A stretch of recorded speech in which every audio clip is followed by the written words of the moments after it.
یہ تو اب آپ کو پتہ ہی ہے نا اندر کہ اگر دودھ میں ملاوٹ ہو تو پھر کیا کرنا چاہیے؟ تو ملاوٹ والی پی لو. اب میں تو یہ کہتا ہوں پوچھتا بھی اگر کہتے دودھ میں ہوتی ملا جا تو پھر میں کیا کہوں؟ تو ملاوٹ والی پی کے کرو لیکن ہوگا ملاوٹ والا ہی. صحیح مطلب اب اس میں یہ ہے کہ اس کا فتویٰ کوئی نہیں دے سکتا. اس سے کیا نتیجہ نکلے گا؟ ملاوٹ والے پھرتی ہے تو ہوگا ملاوٹ والا. یہ سارے چہرے پر سا داغ تھا. میں بھی رات میں گزرا کہ تو بھی لگا لے. اب جیسے میں سر کے ساتھ تیرے ساتھ بھی ساتھ لے جائے گا. اب مجبوری میں تو وہی ایسے ہوگا جو ان کے ساتھ ہوگا. تو سارے ہی برباد ہو رہے تھے. میں بھی اس ملے سے گزرا کہ تو بھی برباد ہو جا. وجہ کیا بتاتا ہے؟ آخری کام میں ایسے آدمیوں کو جانتا ہوں اور جنہوں نے کام کیا تو صحیح طریقے سے کرایا ورنہ کرایا ہی نہیں. اب بھی ایسے لوگ زندہ ہیں اور بڑے بڑے لوگ ایسے. اس لیے کمزور آدمی برائی کو ضرورت کا جلال بنا لیتا ہے. یہ کمزوری کا ثبوت ہے. اور اللہ کے ہاں جا کے یہ کہہ دینا کہ میں گناہ گار نہ تھا، اس نے گناہ گار کیا، یہ کوئی جواب نہیں ہے. اس نے گناہ گار کیا تب بھی گناہ گار تو ہی ہوا. جو مجبوری نے گناہ گار کیا تب بھی ہوا. بچوں کی وجہ سے ہم غریب برباد ہو گئے. اب بچوں کی وجہ سے برباد تو ہے نا کہ تو بربادی اپنی برداشت ہے. جس طرح وہ بچے کو ایسے چوری کر کے لائے. اب جو ہے آپ ہے وجہ کچھ بھی ہو. اس لیے اگر آپ اللہ کی خاطر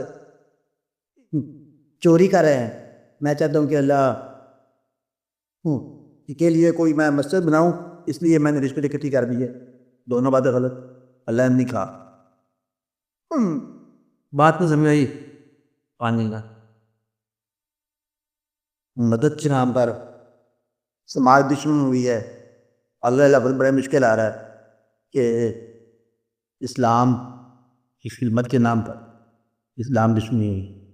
یہ ہوتا ہے اسلام کیونکہ ایک دین ہے، آدمی نہیں ہے. اس لیے جو مرضی کہہ لو، آدمی ہو تو بول پڑے کہ میں نے یہ نہیں کہا.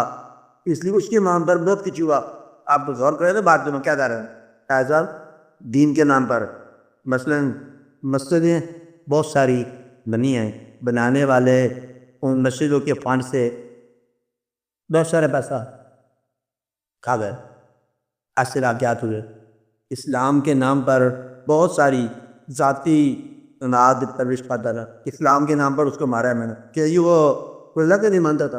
اللہ کو جو نہیں مانتا تھا تجھے اللہ نے حکم دیا کہ اس کی جان دے. آپ نہیں لا سمجھے کہ اس کا عقیدہ میرے عقیدے سے مخالف تھا. عقیدے کے ساتھ مخالفت ہونے میں کبھی یہ یاد ملتی ہے کہ تم اس کو گولی مار دو. ایسا ہوا یہاں پر بھی ہوا. دیوبندی بریلوی دونوں کے نام پر جھگڑا ہوا. تم ہوا کہ نہیں ہوا؟ ہوا. تو گویا کہ مذہب کے نام پر یا اللہ کے نام پر، اللہ ہی کے نام پر اللہ کے حکم کے علاوہ لے گئے لوگ. کمال کی بات یہ ہے، نام اللہ کا استعمال کیا اور لے کے در گئے اللہ کے علاوہ. اور یہ ہمیشہ ہی ایسا ہوتا رہا. اس بات کو بڑے ہی آپ غور سے دیکھو کہ جواز جو ہے ہر یہ برے آدمی کے بعد دنیا میں تو جواز ہے لیکن عاقبت تیرا پر جواز تو نہیں ہو. آپ میری بات سمجھ رہے؟ میں کیا کرنا چاہتا ہوں؟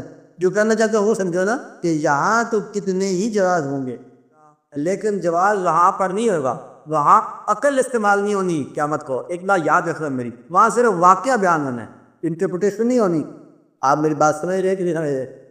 وکیل نہیں کھڑے ہونے کہ جی چونکہ یہ واقعہ یوں تھا نہ ایسا ہوا میرے حکم کے خلاف چلے تم، آپ کو خاموش ڈال دے گا.